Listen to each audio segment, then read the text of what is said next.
ভারত দক্ষিণ এশিয়া মহাদেশের এমন একটি দেশ যাদের সাথে প্রতিবেশী কোনো দেশেরই ভালো সম্পর্ক নেই। ভৌগোলিক আয়তনে বিশ্বের সপ্তম এবং দক্ষিণ এশিয়ার বৃহত্তম দেশ ভারত। আয়তনে বৃহত্তম হলেও সীমান্তবর্তী দেশগুলোর সাথে সম্পর্ক খুবই নগণ্য। ভারতের সাথে সীমান্ত রয়েছে 60টি দেশের, যার মধ্যে রয়েছে বাংলাদেশ, পাকিস্তান, চীন, মিয়ানমার, নেপাল, ভুটান এবং আফগানিস্তান। অতীত ও বর্তমান সম্পর্ক আলোচনা করলে উক্ত দেশগুলোর সাথে তেমন একটা কূটনৈতিক সম্পর্ক ভালো নেই বলা যায়। বাংলাদেশের সাথে বন্ধুত্বপূর্ণ সম্পর্কের কথা বললেও বাস্তবে দেখা যায় এর বিপরীত চিত্র। সীমান্তে গুলি করে মানুষ হত্যা, প্রতি বছর বন্যার পানি ছেড়ে দিয়ে বাংলাদেশের বিভিন্ন অঞ্চল প্লাবিত করা, হুটহাট পণ্য রপ্তানি বন্ধ করা সহ নানাভাবে ক্ষতিগ্রস্ত করে বাংলাদেশকে। ভারতের বর্তমান প্রধানমন্ত্রী নরেন্দ্র মোদী, যিনি একজন কট্টর হিন্দুত্ববাদী ও মুসলিম বিদ্বেষী, যে কিনা নিজের দেশের মুসলমানদের উপর অত্যাচার করে ভেঙে দেয় তাদের মসজিদ মাদ্রাসা। ভারতের ঐতিহাসিক বাবরি মসজিদ ভেঙে দিয়েছিল ভারতের কট্টর হিন্দুত্ববাদীরা, নির্যাতন চালায় মুসলিম মা বোনদের উপর। বাংলাদেশের সাম্প্রদায়িক সম্প্রীতি ধ্বংস করতেও এরা নানা ধরনের উস্কানিমূলক ও বিভ্রান্তিকর তথ্য প্রচার করে বিভিন্ন গণমাধ্যমে। গুজব ছড়ায় বাংলাদেশের হিন্দুদের উপর অত্যাচারের বিষয়ে। প্রকৃতপক্ষে ভারত মুসলিম জনগোষ্ঠী যেভাবে অত্যাচারিত হচ্ছে তার নমুনা পাওয়া যায় 1947 সালের দেশভাগের বিষয়টি পর্যবেক্ষণ করলে। 1947 সালে দেশভাগের অন্যতম বিষয়টি ছিল হিন্দু মুসলিমদের মধ্যে সামাজিক ও রাষ্ট্রীয় সুযোগ সুবিধার বৈষম্য।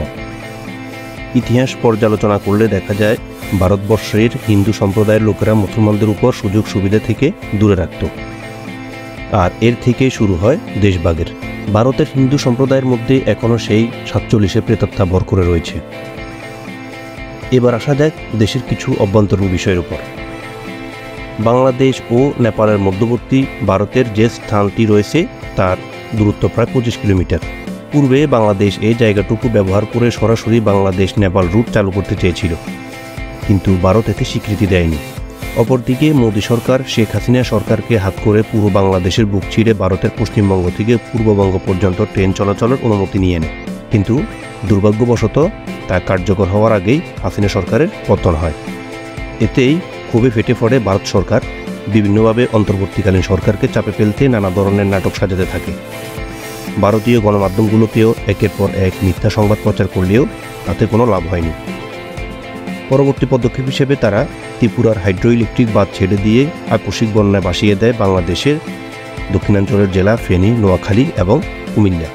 কিন্তু ভারত জানে না বাংলাদেশের মানুষের হৃদয় কত বড়। প্রত্যেকের ভালোবাসায় ও সহযোগিতায় মোকাবেলা করা হয় এই বন্যা পরিস্থিতির। এছাড়াও তিস্তা পানি চুক্তি নিয়ে অনেকবার আলোচনা হলেও সুফল মেলেনি কোনোবারই। শুধু মিলেছে প্রতি বছর ভারত থেকে পাওয়া উত্তরবঙ্গের বন্যার উপহার। প্রতি বছর আগাম কোনো বার্তা ছাড়াই নিত্য প্রয়োজনীয় পণ্য রপ্তানির উপর শুল্ক আরোপ ও রপ্তানির নিষেধাজ্ঞা দিয়ে বাংলাদেশকে বেকায়দায় ফেলতে তৎপর থাকে মোদী সরকার। এতে বোঝাই যাচ্ছে বাংলাদেশের সাথে বন্ধুত্বপূর্ণ সম্পর্কের নাম দিয়ে এদেশের সম্পদ শোষণ ও দেশের অভ্যন্তরীণ শান্তি শৃঙ্খলা বিনষ্ট করায় ভারত সরকারের অন্যতম উদ্দেশ্য। এছাড়াও ভারতে চিকিৎসা নিতে যাওয়া এবং খেলা দেখতে যাওয়া বাংলাদেশিদের উপরও হামলা করতে দ্বিধা করে না ভারতের উগ্রবাদী সম্প্রদায়রা।